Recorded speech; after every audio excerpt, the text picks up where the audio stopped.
Assalamu alaikum. I think we are live now. Hi everyone. This is Burair Ali Hussain with the 13th episode of Brainstorming with Burair.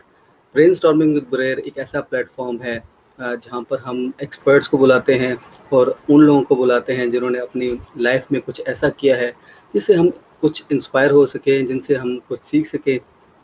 तो मेरे जो आज की मेहमान हैं वो बात करती हैं लॉ ऑफ अट्रैक्शन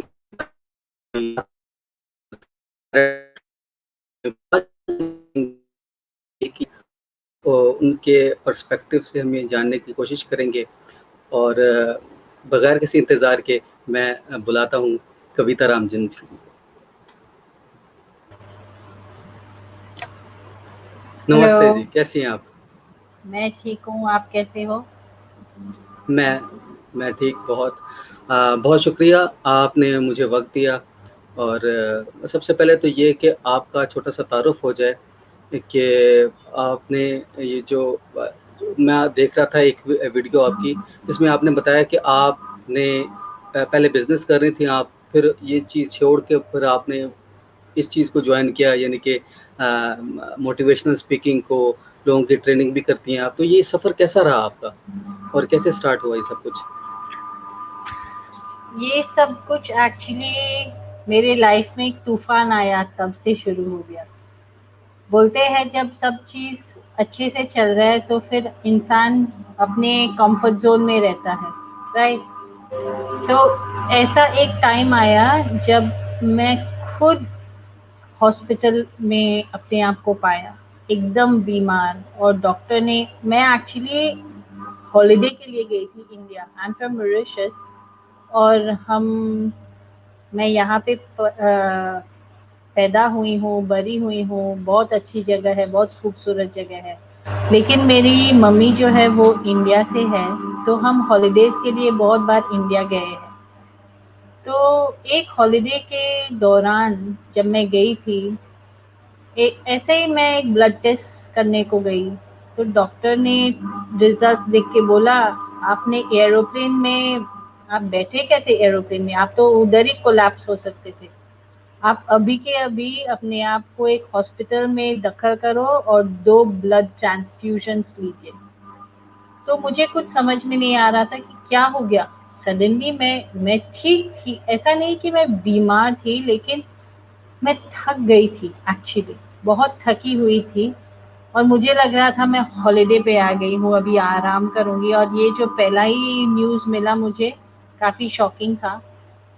तो हॉस्पिटल में जाना पड़ा, 2 ब्लड ट्रांसफ्यूजन लेना पड़ा। और वो भी मेरा ब्लड टाइप काफ़ी रेयर है, ओ नेगेटिव है, जो बहुत मुश्किल से मिलता है। तो मेरे जो रिलेटिव्स हैं इंडिया में, वो लोग ने बोला कि और भी टेस्ट कराओ, कुछ देखें, और तो कुछ नहीं है तुमको। लेकिन जब और टेस्ट किया तो पता चला मुझे हाइपोथायरॉइड हो गया है। और जब मैंने पूछा ये इसका मतलब क्या है हाइपोथायरॉइड, तो डॉक्टर्स लोग ने बोला इसका मतलब है आपके ग्रोथ हार्मोन्स काम नहीं कर रहे हैं, और इनके इसके वजह से आपको पूरी ज़िंदगी मेडिसिन लेना पड़ेगा। तो ये बात मुझे समझ में नहीं आ रही थी कि ग्रोथ हार्मोन्स होता क्या है। हम तो बड़े हो गए हैं, 40 साल के ऑलरेडी थे, इसके आगे क्या ग्रो करने का है। तो मैं फिजिकल ग्रोथ के बारे में सोच रही थी, क्योंकि ज़्यादातर हम लोग क्या सोचते हैं, 40s के बाद हम अभी बुरे हो रहे हैं, अब रिटायरमेंट आएगा बाद में, 20 साल के बाद आएगा, ऐसा हम लोग का सोचना होता है। तो वो टाइम कुछ समझ में नहीं आया। लेकिन वो टाइम जब मैं अपने रिजल्ट्स देख रही थी, मेडिकल रिजल्ट्स देख रही थी, मैंने एक चीज़ का डिसीजन लिया था कि ये चाहिए नहीं, ये अभी मुझे निकालने का है अपने लाइफ से, वापस आने का है जैसे मैं हुआ करती थी, खुश मिजाज, हेल्दी, हैप्पी, ये सब। क्योंकि हैप्पीनेस एक्चुअली गुम हो गया था।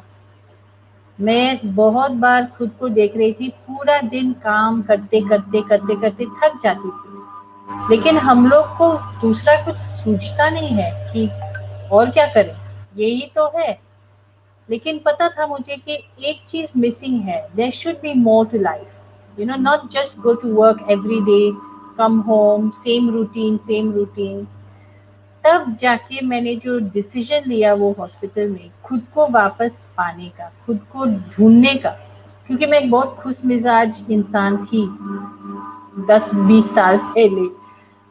तो खुद को पाने के चक्कर में मैंने एक कोचिंग लिया, और वो कोचिंग से मुझे समझ में आया कि ग्रोथ जो होता है ना, इंसान का ग्रोथ फिजिकल ग्रोथ के बाद बुढ़ा होना नहीं है। फिजिकल ग्रोथ के बाद एक मेंटल स्पिरिचुअल ग्रोथ का टाइम आ गया है। और वो जब मैंने वो रास्ता चुना समझने के लिए, तो मेरी पूरी लाइफ बदल गई। एकदम से मुझे रियलाइज हुआ कि मेरी सोच से मेरा रियलिटी बनता था। आप देखोगे हर मजहब जो है दूसरे दूसरे चीज बोलते हैं, लेकिन एक चीज सब कॉमन बोलते हैं, we become what we think about. तो मेरी सोच बहुत नेगेटिव हो गई थी, मैं बहुत बीमार हो गई उसकी वजह से। अब इसका भी एक कारण ये है कि मेरे भाई 12 साल पहले गुजर गए थे एक सडन बीमारी की वजह से।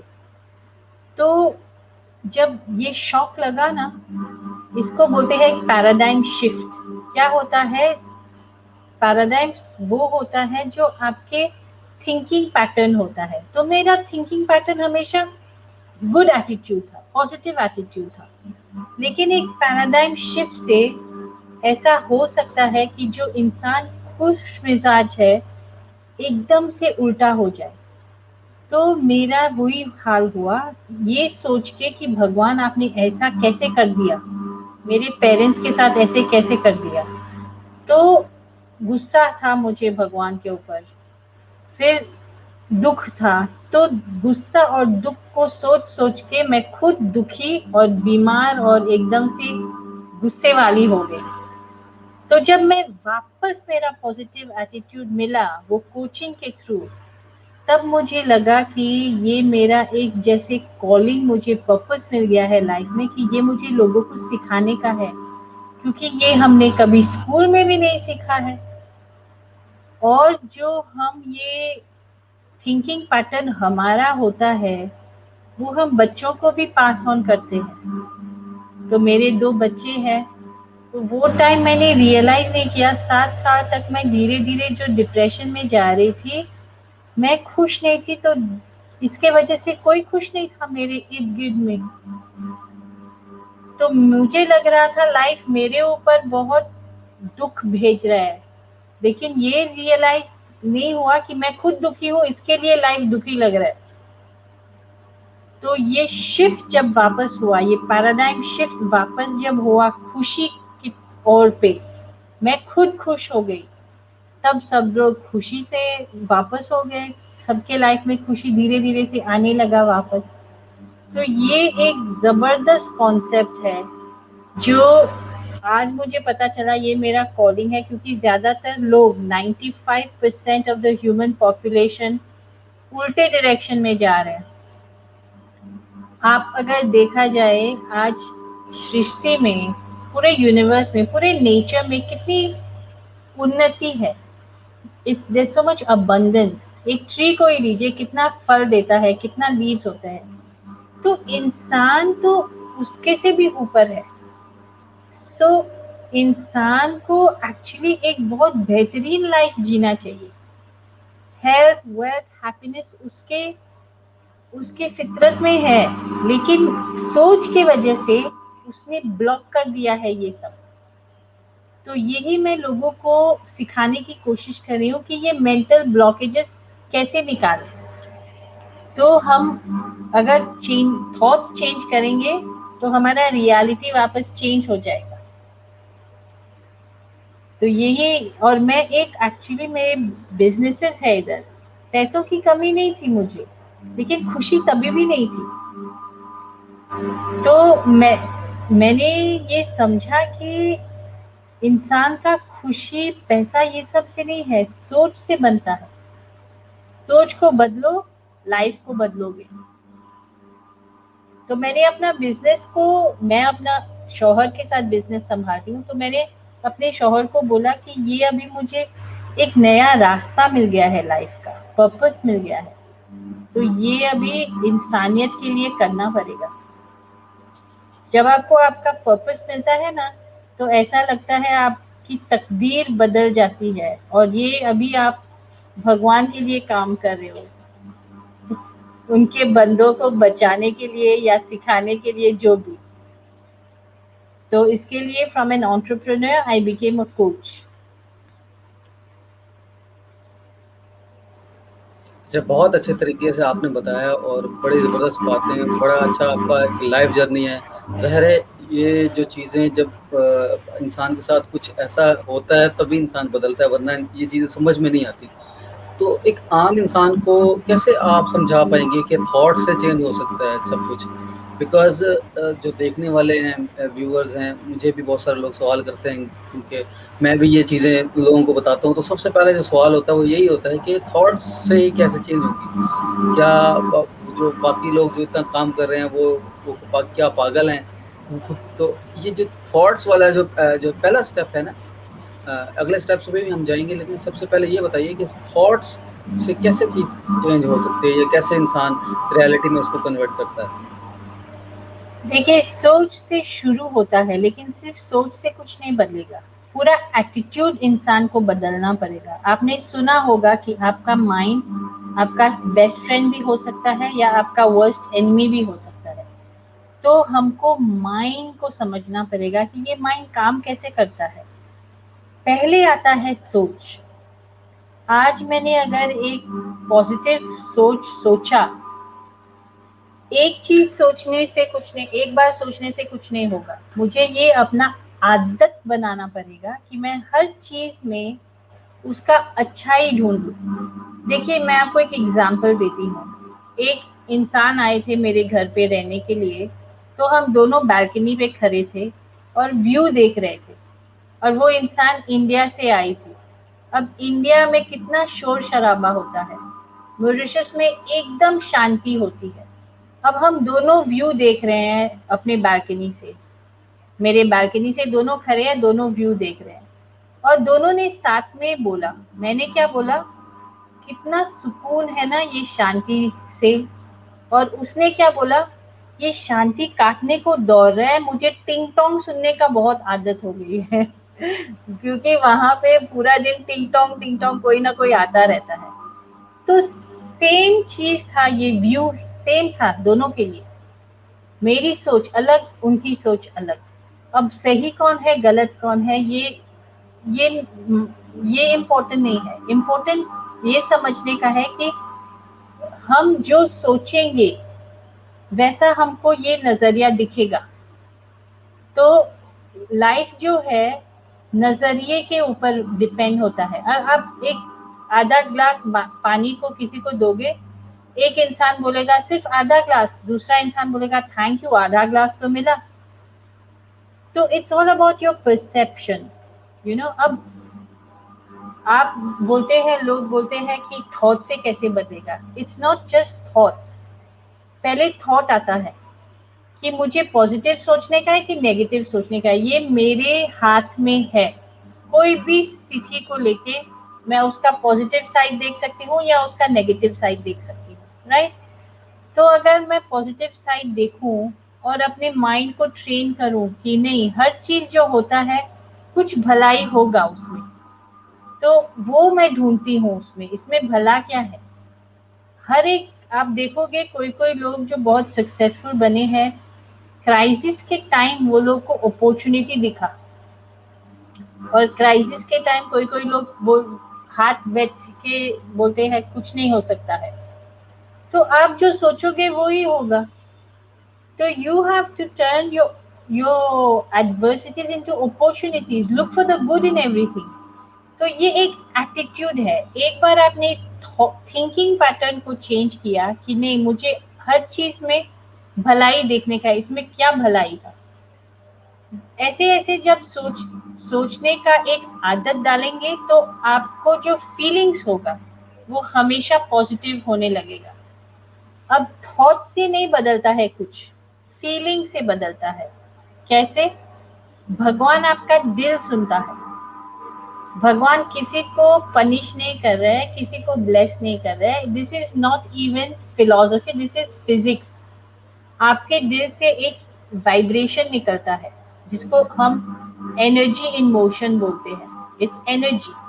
ओके, मैंने ये कोर्स जो लिया ना एकदम साइंटिफिकली स्टडी किया है, लेकिन जब साइंस के थ्रू से स्टडी किया हमारे मजहब समझ में आने लगे कि भगवान किसी के ऊपर नुकसान नहीं करता है।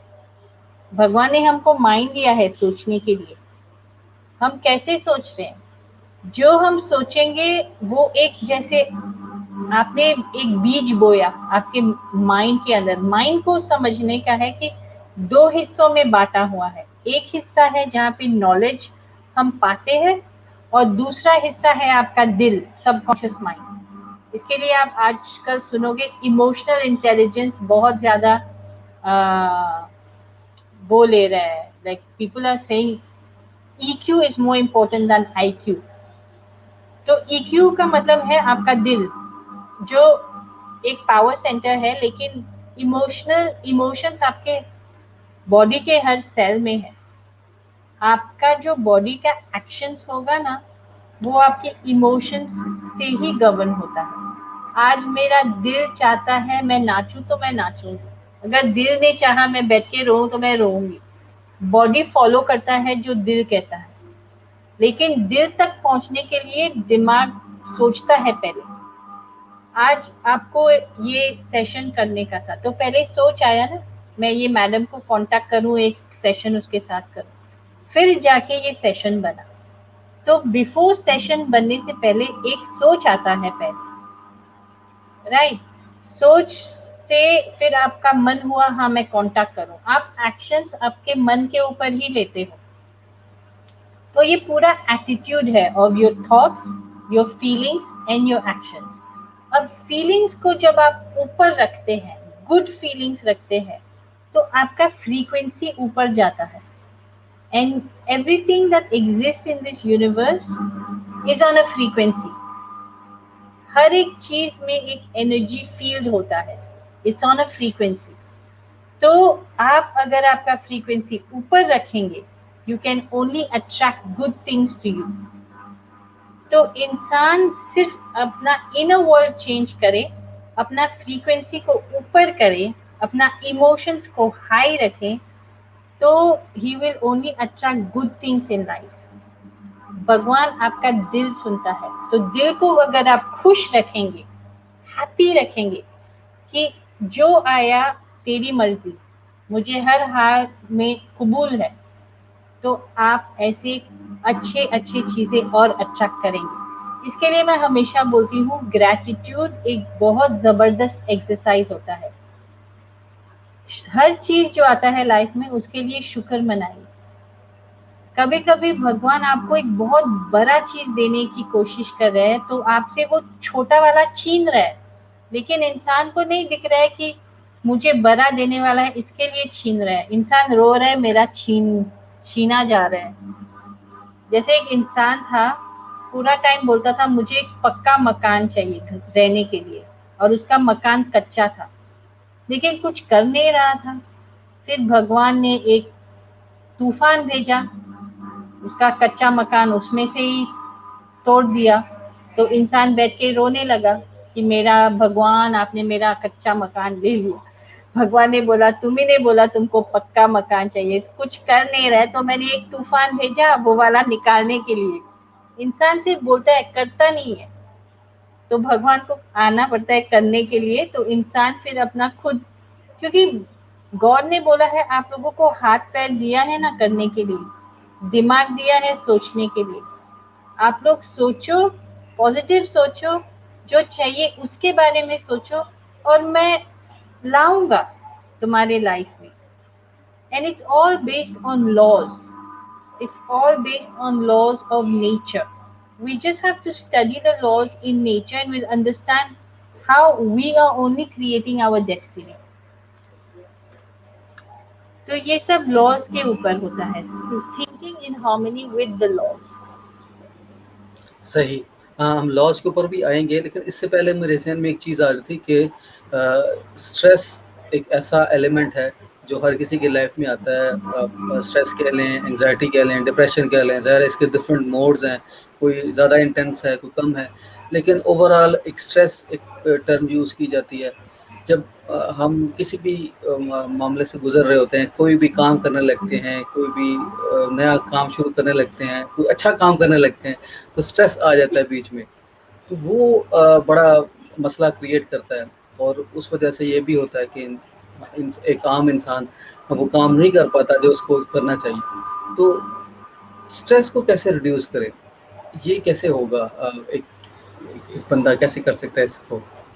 देखिए, stress is when the body is not at ease. Okay, इसके लिए हम बोलते हैं stress leads to disease. Disease का मतलब बॉडी ईज में नहीं है। और स्ट्रेस का मेन कॉज होता है ये पैराडाइम्स। अब मैं आपको थोड़ा पैराडाइम्स के बारे में बताती हूँ। एक एग्जाम्पल मैं आपको देती हूँ। एक बच्चा जो छोटा होता है, पैदा जब होता है, उसको स्ट्रेस के बारे में कुछ पता होता है? नहीं। कैसे सीखता है? पेरेंट्स को देख के सीख जाता है कि जब बैंक बैलेंस नीचे बता रहा है तो स्ट्रेस आना चाहिए। तो अपने पेरेंट्स को देख रहे हैं, वो लोग रिएक्ट कैसे करते हैं, हर सिचुएशन में कैसे रिएक्ट करते हैं। तो जब पेरेंट्स को देखते हैं कि एक बुरा चीज हो गया तो उसको देख के घबरा जाते हैं, तो बच्चा यही सीखता है कि जब कोई मुश्किल आता है तो घबराना चाहिए।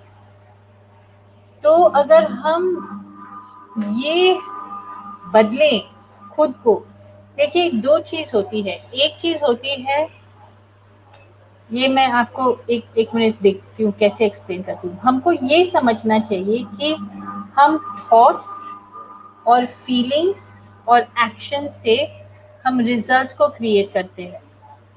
आज किसी को एक घर कंस्ट्रक्ट करने का है तो पहले सोचता है ना, फिर प्लान्स बनाता है, फिर आर्किटेक्ट को देखता है, प्लान सब बराबर करके फिर हाथ डालता है कंस्ट्रक्शन में। करेक्ट? तो जो उसने कंस्ट्रक्ट किया है, अगर उसमें कोई फ्लॉज है तो वहां से उसको नहीं चेंज कर सकता। वो आके सोचना पड़ेगा कि वैसे कैसे हम इसको करेक्ट कर सके।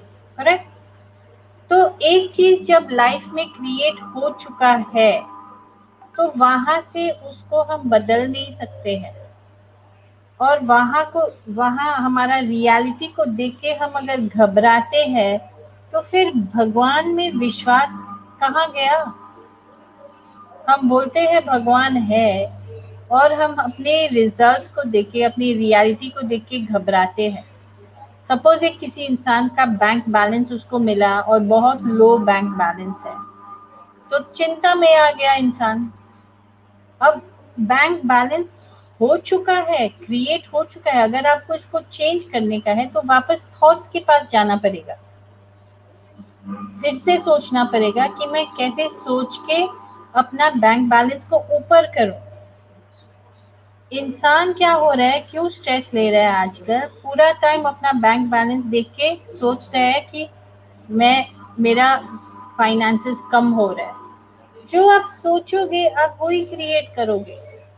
अगर इंसान अपना रिजल्ट्स जो अच्छा नहीं है वो देख रहे हैं तो उसका फीलिंग्स लो हो जाता है। फीलिंग्स लो हुआ, आप हर चीज वही अट्रैक्ट करोगे जो लो वाइब्रेशन पे है, लो फ्रीक्वेंसी पे है। आपको आपका रिजल्ट्स नहीं देखने का है, मतलब देखने का है और बोलने का है, ठीक है ये मेरे रिजल्ट्स हैं लेकिन मुझे ये नहीं चाहिए, मुझे ज्यादा इनकम चाहिए, मुझे बेटर हेल्थ चाहिए। ये वो कर सकता है। तो वो अपना रिजल्ट को देखे, मैं नहीं बोल रही हूँ रिजल्ट से उधर देखें जैसे कि है नहीं, ऑफ कोर्स देखना चाहिए, लेकिन खुद से बोलना चाहिए कि मुझे ये रिजल्ट्स नहीं चाहिए, मुझे बेटर रिजल्ट्स चाहिए।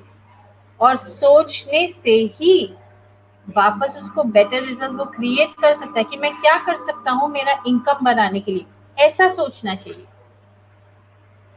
अगर आप पूरा टाइम मेरा मेंटर बोलते हैं, किसी इंसान को अगर सपोज कर्जा है और पूरा टाइम सोच रहे हैं कि मैं कर्जे से कैसे निकलूं, फिर भी कर्जा के बारे में ही सोच रहा है। जो वो सोचेगा वही उसका रियलिटी उसको बताएगा। तो स्ट्रेस अगर नहीं चाहिए तो एक चीज तो कर सकते हैं, वो है मेडिटेशन। लेकिन उसके पहले रिजल्ट्स को देख के घबराना नहीं चाहिए, वो ज्यादा स्ट्रेस दिलाता है। रिजल्ट्स को देख के सिर्फ बोलना चाहिए कि हाँ, एक भगवान है जो मुझे रास्ता बताएगा, ये स्ट्रेस सिचुएशन से मैं कैसे निकलूं, कैसे मैं अपने रिजल्ट्स को बेटर बनाऊं। मैं खुद एक एग्जाम्पल हूँ। मेरा हेल्थ इतना बिगड़ गया था, मैंने जो ये कोचिंग किया, मेरा सोच से ही मैंने मेरी लाइफ को बदला है। वापस खुशी आ गई है मेरी लाइफ में, सिर्फ सोच बदलने से। तो ये सब हर कोई इंसान कर सकता है, क्योंकि आप में, मुझ में, हर एक इंसान में सेम पोटेंशियल है। हमारा माइंड भी सेम तरीके से काम करता है। सही। और अच्छा, किसी ने somebody asked, क्या लोग कि स्ट्रेस क्या, पैदा करते हैं? जी, Yes, we are the ones creating stress in our lives. We don't need to. We need to know that there is a higher power, जिसको हम भगवान बुलाते हैं। आप भगवान बुलाओ, गॉड बुलाओ, सोर्स बुलाओ, यूनिवर्स बुलाओ, कोई भी नाम से बुलाओ, आपसे बड़ा है ना। और उनको पता है आपका सोल्यूशन कैसे करने का है। आप उनके ऊपर फेथ रखें। हम बोलते हैं हमको विश्वास है भगवान पे। विश्वास होना जब चीजें अच्छे चल रहे हैं बहुत इजी है, जब प्रॉब्लम्स आते हैं तब विश्वास रखना चाहिए ना, ज्यादा विश्वास रखना चाहिए था। बिल्कुल सही, बहुत अच्छे तरीके से आपने बताया। ज़ाहिर है हम ही स्ट्रेस पैदा करते हैं और हमने ही रिड्यूस करना है इसको। ये तो बिल्कुल बात सही है। आप लॉज़ की बात कर रही थी कि कुछ लॉज़ होते हैं, वो तो बताएँ कितने लॉज़ होते हैं और कैसे काम करते हैं वो सारे लॉज़? लॉज एक्चुअली 11 है, लेकिन 7 मेन लॉज है। ओके, और ये सब बेस्ड ऑन एनर्जी है। मेन लॉ है कि energy exist, there is energy and everything is energy. आपका बॉडी का बैटरी भी जैसे एनर्जी से चल रहा है। Food converts to energy in the body, right?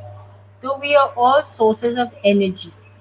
अभी जो हमारा एनर्जी है वो ये लॉज गवर्न करता है। हम अगर हमेशा खुश रहेंगे, एनर्जी ऊपर रहेगा।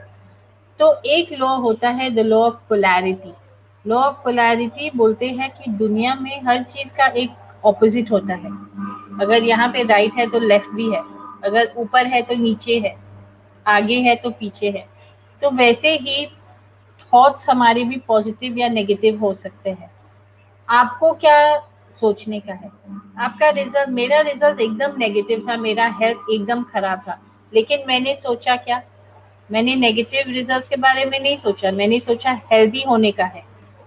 आई एम हेल्दी, और ऐसा बोलने का है कि जैसे हो चुके हो, thank you God for good health. मैं सिर्फ ऐसा ही बोलती रहती थी, thank you God for good health, thank you God for happiness. भले था नहीं, लेकिन रिक्रिएट करने का था ना, तो वैसा सोचती थी और वैसा हुआ। जो आप सोचोगे वो ही आप पाओगे।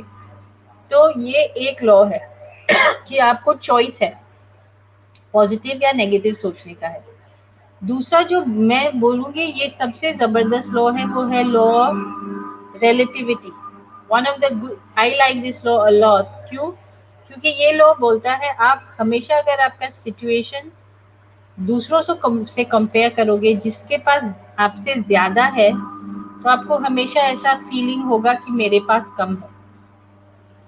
आपका फीलिंग कम हुआ तो आपका एनर्जी ड्रॉप हुआ, फ्रीक्वेंसी ड्रॉप हुआ, you will attract things to feel more bad about. लेकिन अगर आपने अपना सिचुएशन एक इंसान से कंपेयर किया जिसके पास आपसे भी कम है, जैसे कि एक इंसान हमेशा कंप्लेन करता था मेरे पास जूते बहुत कम है, फिर एक इंसान को दिखा जिसके पास पैर ही नहीं थे, तो उसको वो टाइम में क्या महसूस हुआ कि आई एम ब्लेस्ड, एटलीस्ट मेरे पास आई हैव माई फीट। तो उसका फ्रीक्वेंसी ऊपर हो जाता है। ये सब फ्रीक्वेंसी का खेल है। फ्रीक्वेंसी ऊपर गया, the person will attract good things in his life. जितना आप इंसान, ये लॉ ऑफ रिलेटिविटी है। लॉ ऑफ रिलेटिविटी बोलता है कुछ चीज बड़ा या छोटा नहीं होता है जब तक हमने उसको किसी से कंपेयर नहीं किया, रिलेट नहीं किया। जैसे आप अभी ये जो रूम में बैठे हो, अगर आप ये रूम को वॉशरूम से कंपेयर करोगे तो शायद ये रूम बड़ा है, और यही रूम आप कंपेयर करोगे एक वेडिंग हॉल से तो ये रूम छोटा है। तो ये रूम ना तो बड़ा है ना छोटा है जब तक आपने रिलेट नहीं किया। तो ऐसे 7 लॉज है। अगर हम सीखेंगे, एक बुक है working with the laws by Raymond Holliwell, ये हर एक लॉ को अच्छे से समझाते हैं। आज शायद ज़्यादा टाइम नहीं है, लेकिन किसी को अगर ये बुक मिले तो स्टडी करना बहुत ज़रूरी है। ये लॉज को स्टडी करें, खुद ब खुद इंसान का लाइफ चेंज होने लगेगा। और दूसरे लॉज है law of perpetual transmutation of energy, law of rhythm, law of gestation. हर एक लॉ का एक सिग्निफिकेंस है, लेकिन बॉटम लाइन यही है, जो आप बोओगे वो ही पाओगे। As you sow, so shall you reap. और sowing is thoughts. बिल्कुल सही, बिल्कुल सही। तो यहाँ से मुझे एक और बात आपकी याद है, आपने बात की कॉन्टेंजेंसी फैक्टर की, कि अगर हम ये सोचते हैं क्या ऐसा हो जाए, और क्या ऐसा हो जाए को हम यकीन कर लें कि ऐसा हो सकता है या ऐसा हो गया है, तो ये चीज़ जो है ना बहुत ही अनरियलिस्टिक हो जाती है। यानी कि एक आम इंसान जो है, जिसको इन लॉस का नहीं पता, जिसको लॉ ऑफ अट्रैक्शन का नहीं पता, और जो नहीं थॉट्स बिकम, वो इस चीज़ को समझने में ना थोड़ा सा उसको वो एकदम से रुक जाता है, कि वो, क्योंकि वो लॉजिक पर बेस करता है। वो कहता है जो चीज़ मुझे नज़र आ रही है बस यही ट्रू है, इसके अलावा और कोई चीज़ ट्रू नहीं। तो ये कैसे यकीन दिलाया जाए उस बंदे को या किसी को भी कि ये कॉन्टिजेंसी फैक्टर लगा के आपने उस पर यकीन करना है? आपको हमारे विश्वास के ऊपर विश्वास करना पड़ेगा, क्योंकि आपको जब तक आपने माना नहीं, आपने यकीन नहीं किया, तो आपको दिखेगा नहीं। वी आर सो कंडीशन कि जब हम देखेंगे तब हम मानेंगे। तो यहाँ पे उल्टा है, जब आप मानोगे तब आपको दिखेगा।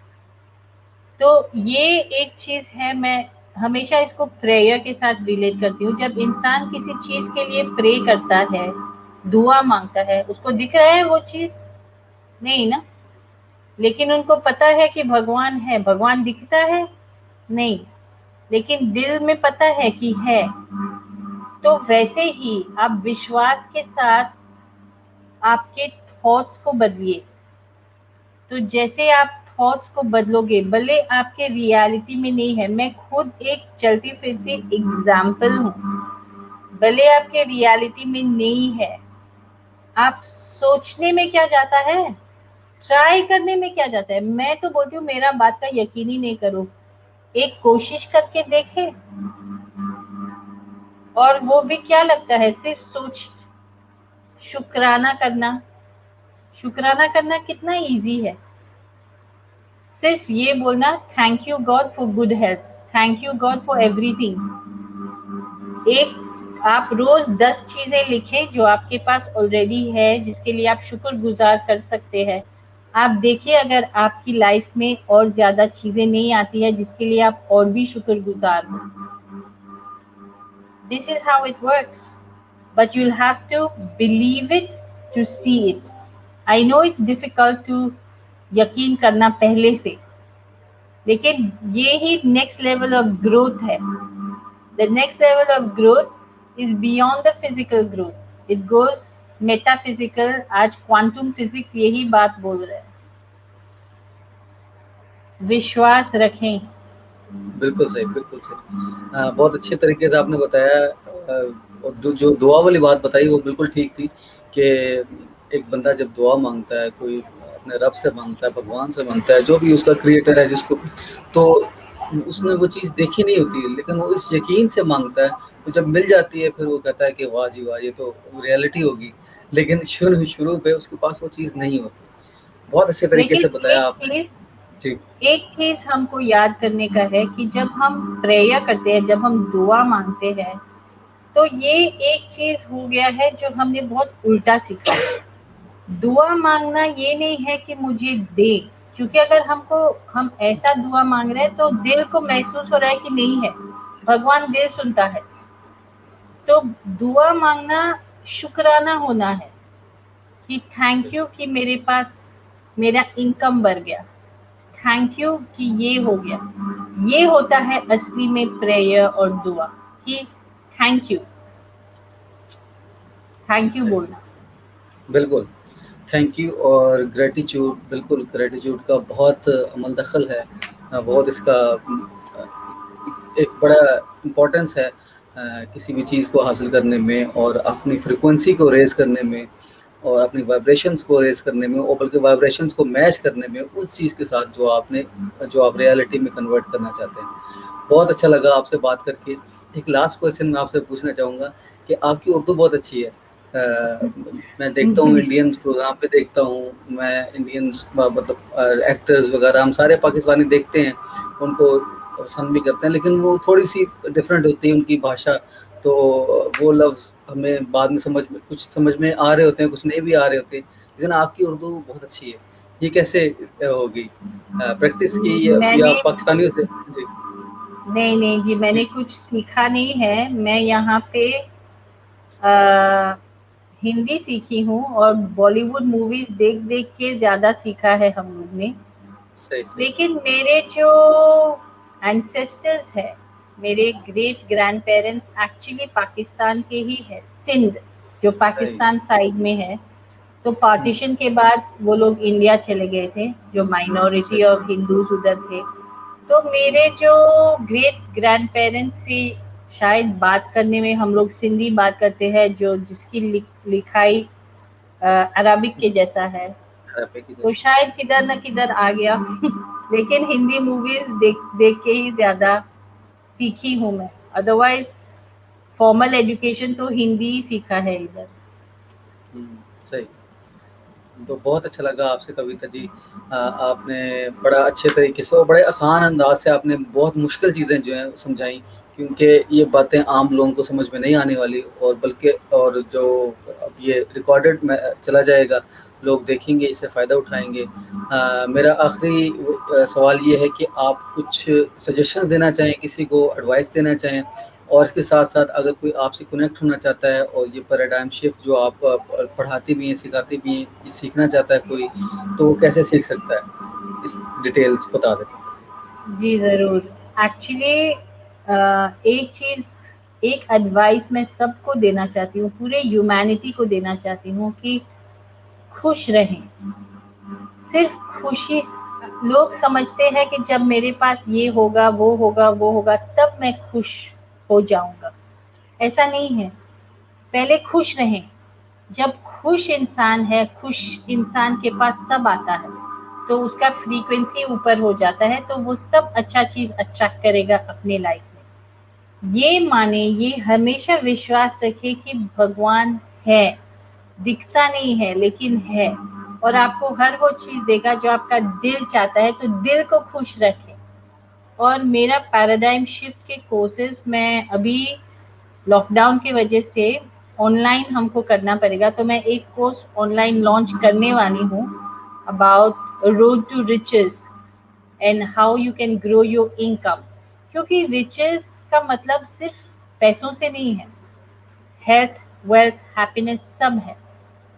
तो कैसे, लेकिन उसमें से इनकम भी बहुत ज़रूरी है। बहुत लोग इनकम को जैसे गलत नज़रिए से देखते हैं, तो उसका सही नज़रिया क्या है, वो मैं सिखाने वाली हूँ। ये वाला जो कोर्स मैं लॉन्च करने वाली हूँ, शायद नेक्स्ट मंथ को लॉन्च होगा ऑनलाइन। तो ये पूरी दुनिया ले सकती है, सिर्फ मॉरिशस के लोग नहीं। तो आप लोग मुझसे जुड़े रहें और फॉलो कीजिए। जैसे मैं अपना कोर्स डालूंगी तो आपको टैग भी कर दूंगी, तो आप भी शेयर करना फिर। बिल्कुल जी, बिल्कुल। तो बहुत अच्छा लगा आपसे बात करके और आइंदा भी बिल्कुल आपसे राब्ता और रहेगा। जी, जी, एक जी। और बात, ये करना बहुत ज़रूरी है। क्यों बहुत ज़रूरी है? क्योंकि जो हम करेंगे हमारे बच्चे देख रहे हैं। मुझे एक्चुअली बच्चों की ज़्यादा फ़िक्र होती है बड़ों से, क्योंकि बच्चे बड़े को देख के सीख रहे हैं। सही। तो अगर आपको खुद के लिए भी नहीं करने का है ना, आपके बच्चे के फ्यूचर के लिए करें, ये कोर्स बिल्कुल सही। ज़रूर करें। या बिल्कुल सही।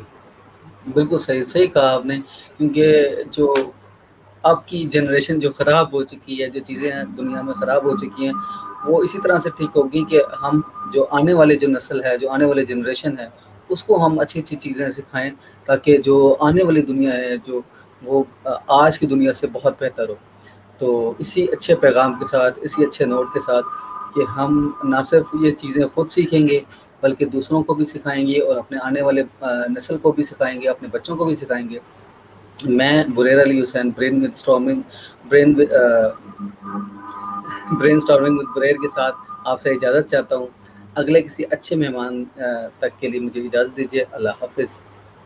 Bye bye. Thank you. Bye bye. Thank you. Thank you.